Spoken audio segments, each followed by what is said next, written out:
Good evening, good afternoon, good night, and good morning. Thank you for tuning in to RETV News Break. I'm Tyron. And Nicole with your weekly RETV News Break. Every week, Ty and I bring you news, trends, and more with a positive spin.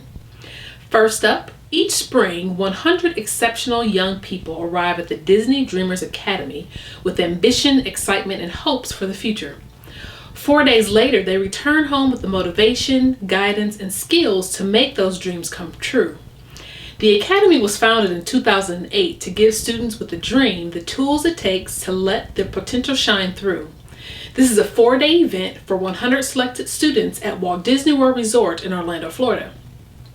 Disney Dreamers interact with Disney cast members, celebrities, industry experts, and community leaders through inspirational talks, immersive career activities, networking, and interviewing experience.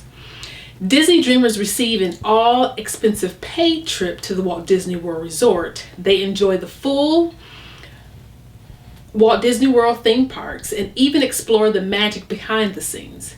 Applicants must be high school students between 13 and 19 years old. This year, the 2022 class of Disney Dreamers Academy graduated from the Educational Mentorship Program. The graduation was an awe-inspiring celebration. Students heard from this year's celebrity ambassador singer Kelly Rowland, who shared her own story of going on Star Search with Beyonce and her group mates from Girls Time and Losing. That experience fueled them to reach their goals of getting a record deal, and the end result is that they'll become one of the greatest girl groups of all time. There were performances including from gospel artist Molly Music, performers from Disney who did everything from a performance of Donald Lawrence, The Best Is Yet to Come, to a riveting medley of classic R&B and funk, and even a step show. But the most captivating moment of the entire ceremony, perhaps of the entire 4-day program, was when Tracy Powell, executive champion of Disney Dreamers Academy, instructed the parents and chaperones of the Dreamers to place the class rings the students were receiving on their hands. They were instructed to share an encouraging message while doing so. Plenty of people were in tears at the display. Not only was the weekend an opportunity for the kids to gain the tools needed to make their mark in the world in a greater way than they already have, it also allowed them to make new friends and meet people, like-minded teens with goals from around the country. What an experience. We hope you learn a lot about what the Disney Dreamers Academy is like for young changemakers. Be sure to have your child apply in the fall to take part in next year's program in the hopes of being chosen for the class of 2023. Can I apply? I was about to say, why didn't they have this when I was 13, between 13 and 19? Sounds so much fun. First of all, for those who know me, I'm a big kid anyway, so just going to Disney in general, I enjoy just the theme parks of Disney and seeing all the new stuff they come up with, the new technology. I know last week we just spoke about the gentleman who actually has all the patents from being a Disney Disney engineer, or a Disney castmate. And now to actually see the Disney Dreamers Academy, which I would suspect encourages more young people to, obviously become a part of Disney, explore their imaginations, and also have their own patents and so forth that will further propel not just their careers, but also Disney as well. Because I'm pretty sure Disney, they're doing this to encourage our future and our young folk, but I'm pretty sure at the same time they're looking out for their future talent to go, who can I hire out of this group in the next couple of years to build their internship pipeline. Exactly. And not only just their internship pipeline, their employee pipeline, so that way they can again have, castmates to, like the gentleman from the other week, have all his, patents and so forth that makes Disney what Disney is behind the scenes. So again, I'm a little jealous because I'm like, where was all of this when I was 13 or 17 or in high school? Because I sure would apply. But I know there are a lot of people out there who are probably interested in this program. And if I'm not mistaken, I believe Steve Harvey was one of those when this program first started. That's right. When this program first started, if I'm not mistaken, I believe Steve Harvey was an ambassador of the Disney Dreamers program, and he used to take a group of gentlemen or young men to participate in the program the first few years. I don't know if he's still a part of the program or not, but I know he was at one point. He was a big advocate of the Disney Dreamers program.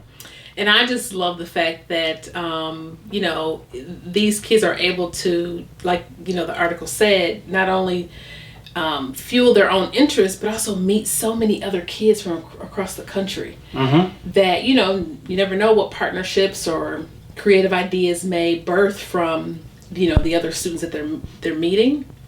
But I think I forgot to mention too, if the child is chosen, granted they receive 1,000 applications every year and they only select 100, but whomever is chosen, it's a free all expense paid. Right. I want to sign up for this now because, again, like I said, I'm a big kid, so Disney is not cheap. I wouldn't mind going to Disney right about now. So yeah, if it's all expense paid, I want to stay on the I've always wanted to stay on the Disney property, and I will do that sometime soon. And I'll say this: it's an all expense paid trip for the student and one chaperone. Just one chaperone? Oh man! So we would have to do rock paper scissors for that. Nah, ain't no rock paper scissors. I'm putting something in your food or your drink. You can't go there. You got all of a sudden got a stomach ache. You can't go this week or whatever it may be. No, but that's pretty dope. I really, I applaud Disney, but that's not surprising because it's Disney. Yeah. The conglomerate that Disney is. It's not surprising, but I'm excited for the young men and women who get an opportunity to participate in this program and help propel not only their education but their career, and as you mentioned, even their network, meeting other students and other people in the industry that are doing the things that they actually want to do and see happen. So I'm definitely excited about that. In our next story, Cootie and Chike reportedly got a nice payday for the Kanye West documentary. I don't know if many people have seen it, but I've had an opportunity to take a look at it on Netflix. And it took them more than 20 years to get it. According to the New York Daily News, Cootie and Chike reportedly received $30 million for the Genius documentary, a hit doc that is currently streaming on Netflix about Kanye West. Billboard also reports that it took the filmmaking pair more than 20 years to finish the doc, thanks to the filmmaker's surgical precision in the documenting nearly every aspect of the 808 and Heartbreak rapper's life. And while a source familiar with the production told Entertainment Tonight that the acquisition figure is inaccurate, what's clear is Genius details aspects of West's life that were previously unavailable to his fan base and the general public. Cootie and Chike used some home videos, never seen before footage, and other exclusive content to chronicle West's rise. From the car accident that caused him to get a whole new mouth to the passing of his beloved mother, Dr. Donda West. West's life has been documented in a way that has never been seen before or since. And whether the $30 million acquisition figure is accurate or not, the pair certainly are overdue to receive their flowers. Considered a powerhouse duo in the film world, Clarence Cootie Simmons and Chike Oza are longtime collaborators who founded Creative Control Entertainment. Under that umbrella, they began directing music for Kanye West, and they made the biggest splash with their video, Through the Wire. The video received buzz because it was recorded and released before the Shaka Khan sample for her hit song Through the Fire was cleared. Ultimately, the video would go on to win the 2004 Source Award for Best Music Video. Cootie and Chike have also done music videos for the artists like Lupe Fiasco, Erykah Badu, Wale, and more. Cootie and Chike aren't just known for their work with Kanye West. In 2019, Hip Hop DX reported that A Kid from Coney Island, a 2019 film about former NBA superstar Stephon Marbury and produced by Forrest Whitaker and Nina Yang Bongiovi. I've always screwed that name up. Bongiovi, who's actually the sister-in-law of rocker John Bon Jovi, premiered to rave reviews at the Tribeca Film Festival. According to Billboard, other notable documentaries they've produced include the 2018 Aretha Franklin doc, Amazing Grace, and John Lewis' Good Trouble, which was released shortly before the civil rights activist's passing in 2020. They also directed Benji, a 30 for 30 film for ESPN, and Good Morning for American Family Insurance. Wow, I I didn't know all of their entire portfolio of the work that they've done. Shout out to them for sure, Cootie and Chike, for what they've done, not just for the Kanye documentary. That's taken more than 20. That's now first of all, more than 20 years. That is crazy. But I'm glad they were able to get their just due at the end of all of that. And it goes on. I don't, again, without giving too much because I know we've seen it. The Kanye documentary that's on Netflix. But Cootie was a comedian. Yeah. You know, he started out, doing a comedian, and his dad actually was the one who was interested in filmmaking and film work and so forth. And so it was sort of, he says it was sort of inevitable that he would actually pick up the camera and also, start filming as well. And so they actually give a little bit of story and a little bit of history of Cootie during the documentary. Mm-hmm. But it is an exceptional documentary, and I encourage anybody who have not seen it to go take a look at it because it is an exceptional documentary, and it is actually filmed. The way it's shown as if they were using an old-fashioned one of those cameras that you got to do this with. That's the way it actually looks in the majority of it, but it's pretty good. And if you think about it, 20 years ago, it probably was the equivalent. Okay, you have to think about it. We're in 2022 now. 20 years ago, 2012 or 2002, they didn't have those. At least they had the big on-the-shoulder camcorders. Which he showed in the film. He did. Mm-hmm. He did. And then he also had a small handheld camcorder, but it was, pretty interesting to see from when they started. They actually did have the little, the big one, and then a small one, and they actually had the professional equipment when you saw that they actually met up with Kanye later in life. So it was pretty dope. But definitely a good shout out to Cootie and Chike for the documentary, putting it all together, narrating it, editing it, so all this other stuff. The video through The Wire, which was, like you said, they actually won, an award for, and other videos and documentaries that they've had their hand in and a part of. And I wonder if they really thought about, when they first picked up the camera and said, hey, let's do this documentary, if they thought it was going to get to this magnitude as it has today. Because I wouldn't think so. That's, and granted, I'm not a big Kanye West fan, but I really enjoyed the documentary. I wouldn't think that they would have thought that it would be as what it is today, because Kanye West was not what he is today. That's true. It goes to show the documentary, that is, the lifespan or the span of his career from where he started as a producer to trying to get on and become a rapper and all of those things that actually make Kanye, or Ye, what he's called today, what he is.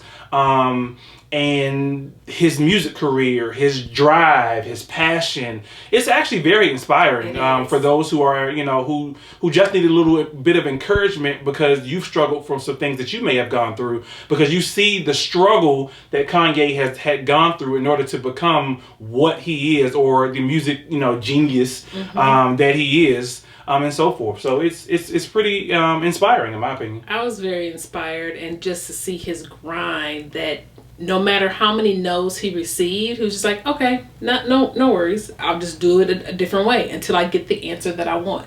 And if that means creating my own table to have a seat at it, then I'll do that as well. Which is pretty much what he did. The one other thing I'll mention that I definitely liked, that again, we're not giving too much away about the story. A lot of this stuff you already probably know if you know much about Kanye in general, but we're not giving too much about the documentary away, is I love his relationship with his mom, or the relationship that they had together. Like, she was like literally spitting his lyrics. He wasn't even famous yet, and she knew all of his lyrics from just him being the underground artist, and him, so on and so forth, and all, the encouraging words and so forth that that they had, and her, just being, that prevalent person in his life.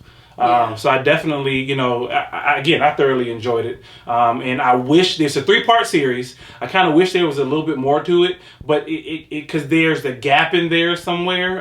But yeah, it's still pretty good though. Gotcha. Yeah, definitely. In honor of Women's History Month, we'd like to highlight Tasha McCaskill. Ms. McCaskill noticed few career opportunities and even fewer resources for Black girls in media after receiving her master's degree, so that she set out on a mission to create both. McCaskill formally launched the organization in 2018 after noticing one of its kind was missing for women in the industry, particularly for herself. The Charlotte, North Carolina native earned her master's degree at New York University after studying media at North Carolina A&T University. It was in New York where she gained the majority of her experience and really fell in love with the field.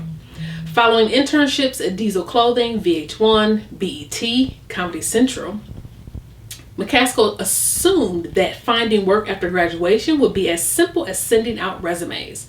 A series of rejections and feelings of discouragement eventually proved otherwise, and McCaskill realized there was need for people like her, hence the birth of Black Girls in Media. I quote, "I just needed at that point to talk to other women in the industry to see if they could help me or if we could help each other. I just didn't expect it to grow how it did. Next thing you know, we are more than just a group chat," she recalled. "My goal is to have everybody working their dream job in the media industry and doing what they love," end quote. The media guru says she wants people to recognize their worth while also focusing on the wider picture. For example, she feels like she started an organization for herself, but has been able to help thousands of women and organizations. Keeping each other encouraged and networking, the organization quickly grew into its own phenomenon, amassing more than 70,000 followers on Instagram and hosting events, as well as connecting very talented, very qualified Black women to the right people and roles. Short-term goals for the Black Girl in Media Group include expanding its global audience and partnering with more companies to hire within our community, while long-term plans include McCaskill opening a physical co-working space where people can create content and collaborate in person, a move that will undoubtedly have a positive impact on the world. Black Girls in Media. I don't know why this article struck me as interesting, one, from the fact that she's from Charlotte, not that I am, but I've lived here long enough. But to you lived in Charlotte, that. yeah, exactly. But to see that, she fell in love with media, and like most of us when we're in school, we're pretty wide-eyed and bushy-tailed and think, the best is yet to come and it's going to be pretty simple. And for her to receive rejection after rejection, she knowing, hey, I'm talented. What am I missing here? She highlighted that she wanted to create a group where other women like her could network and share, stories on what's the best strategy to break into this industry, which I don't think we as a community do enough when it comes to networking. I know that's one of the things that I know I need to work on. But the fact that, she saw an opportunity, a gap really, and decided, okay, well, being that it's not created, then I'm going to create it for other people so that those young women who come after me don't have to experience as much of a struggle, as she has. So that's to be commended, and for her audience to grow over 70,000, online. I would love to know the stats of how many, young girls and women that her organization has helped in the industry. But kudos to you, Tasha McCaskill, for, forging ahead and creating, an organization that's benefiting, both young and old. And as you first mentioned, with it being Women's History Month, we were just having a conversation the other day about how women are fighting for the opportunities that they should not have to fight for. And so it's like you mentioned, instead of trying to fight to get into places where you should already be, just create your own seat, just create your own table, create your own opportunities. And that's what it sounds like that she did, where she could not actually, she put out a resume. She felt like, I had these opportunities, these internships at VH1, clothing lines, BET, Comedy Central, all this other stuff. And then after graduation, she sent out a resume because in my opinion, just my personal opinion, if you've worked at all those places, I think you're pretty much qualified to do, I'm not saying everything because I don't know all the ins and outs of the media industry as I'm still learning. But I would think that you're pretty much qualified to at least get an entry-level position doing something.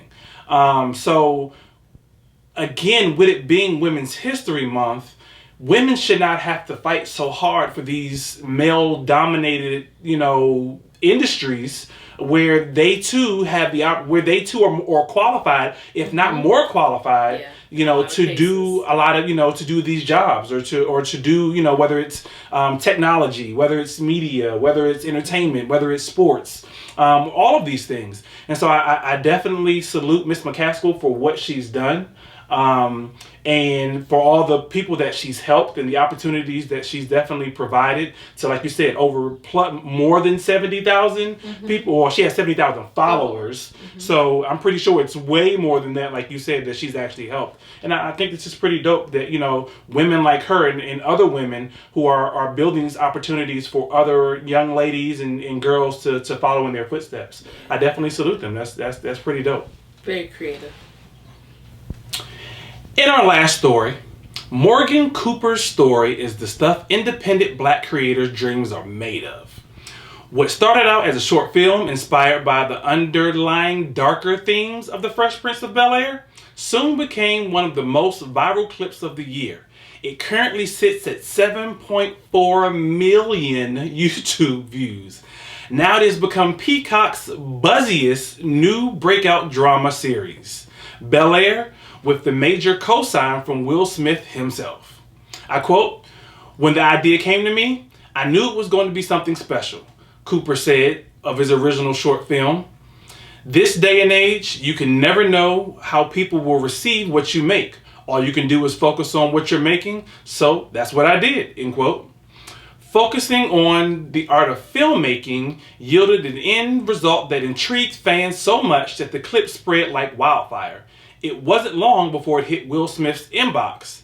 The next day, in fact. Quote, "It was less than 24 hours when Will's company, Westbrook, reached out," he revealed.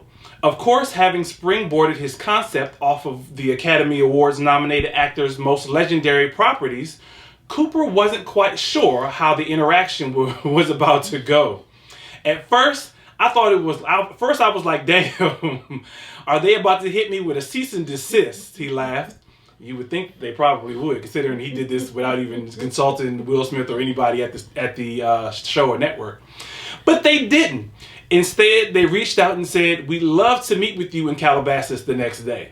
Though Smith was in Miami shooting Bad Boys 3 at the time, he was excitedly FaceTimed with Cooper asking what he wanted to do with the project from this point forward. The director was able to pitch Smith directly on his vision for the 60-minute drama series. Enthralled with the idea, Smith flew him into Miami for an informal development session. They shook hands and agreed to go into business together. This Cinderella story for the Kansas City-based director naturally yielded some nerves. With major network involvement comes major changes, and an artist loves to hold on to their vision. Initially, I was a little nervous, as I think about anybody would probably be in that situation, he said. But TV is such a collaborative medium, and it's just part of it. And I think that's the beauty of it. You have all these different perspectives coming together in the service of the vision. Despite Peacock taking the reins on the project, Cooper was delighted to find that both executive producer and ideator of the original concept, his work was the blueprint by which writing and production teams crafted the show. Something that was really helpful throughout the writing process, that we had my shirt film as the North Star. Let me read that. You said that right. Something that was really helpful throughout the writing process was that we had my shirt films. Short. That's short film. Short. Yeah, that sounded like shirt films.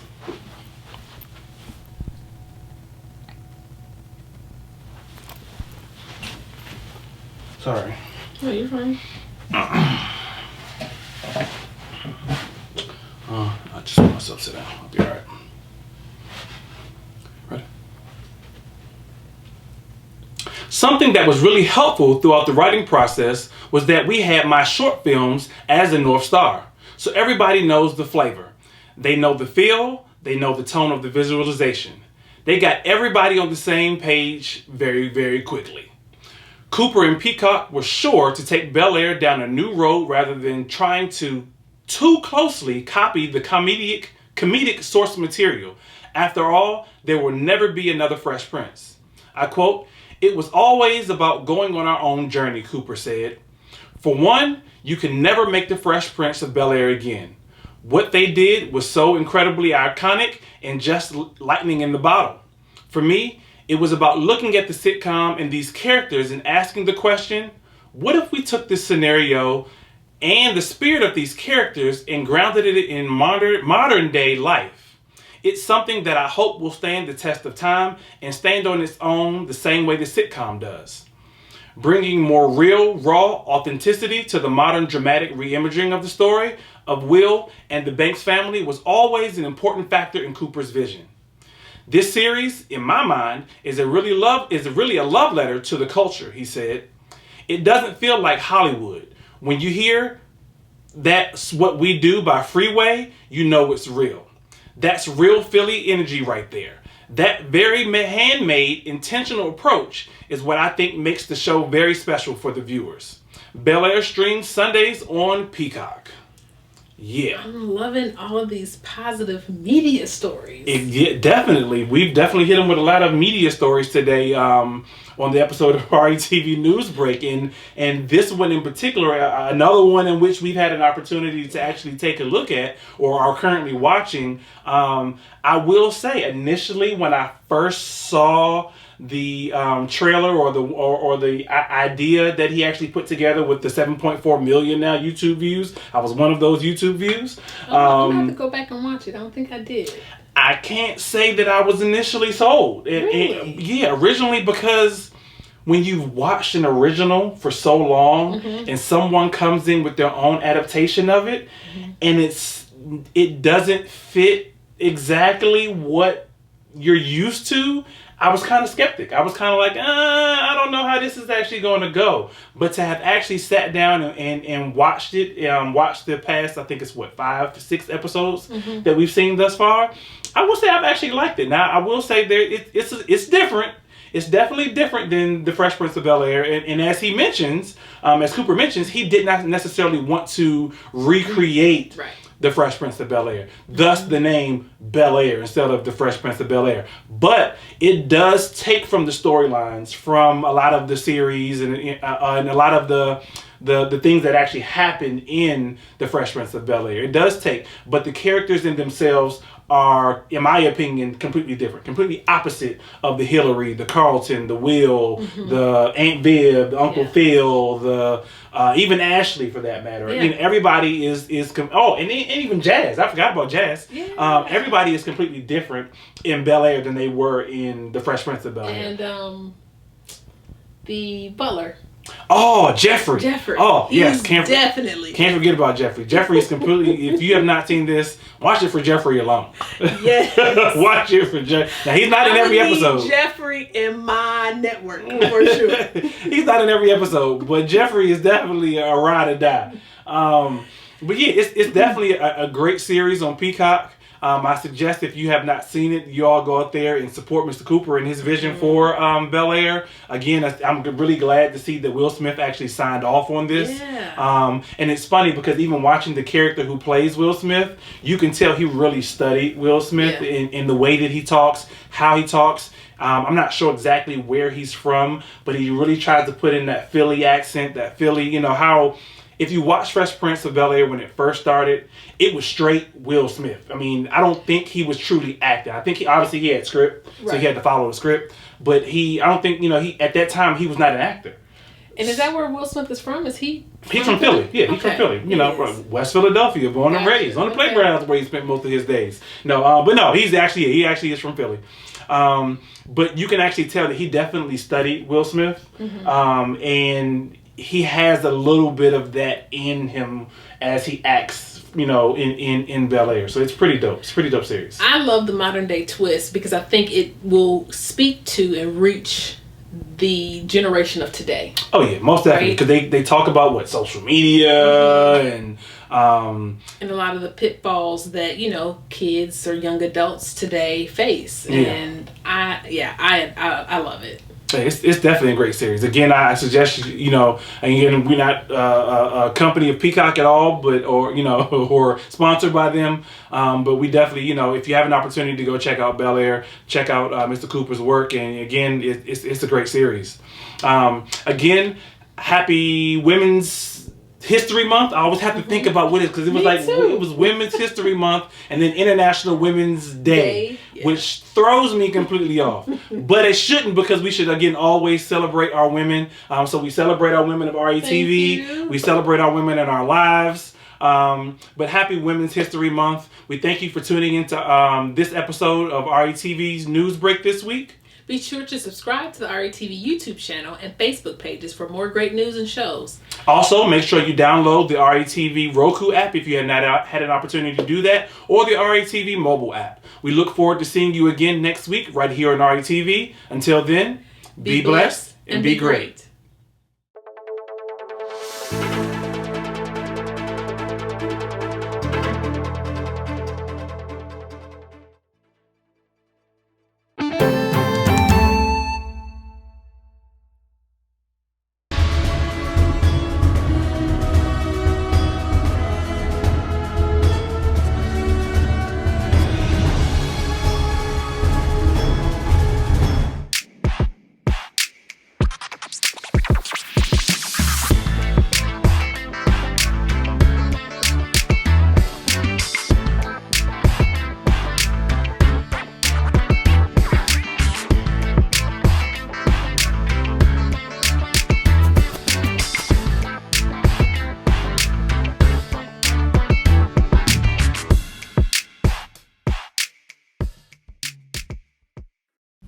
Hey, it's your girl Tia Robertson. I'm the host of Entrepreneur Insider.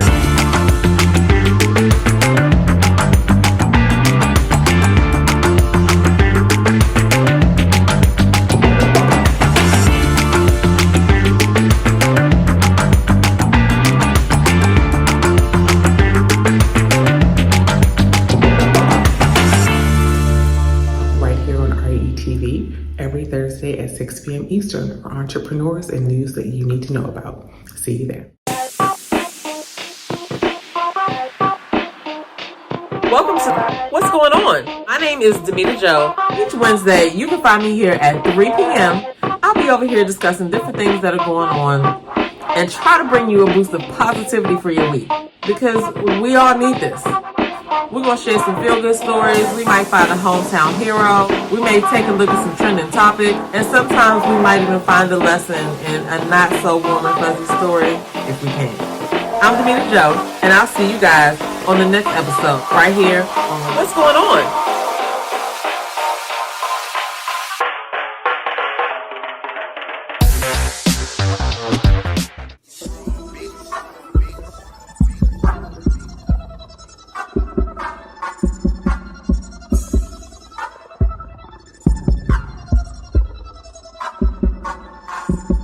Well, they do that, cause we do that though. I see you talking, so we gon' take it though. And yeah, talking cheap, so don't do that though. My click 100 deep.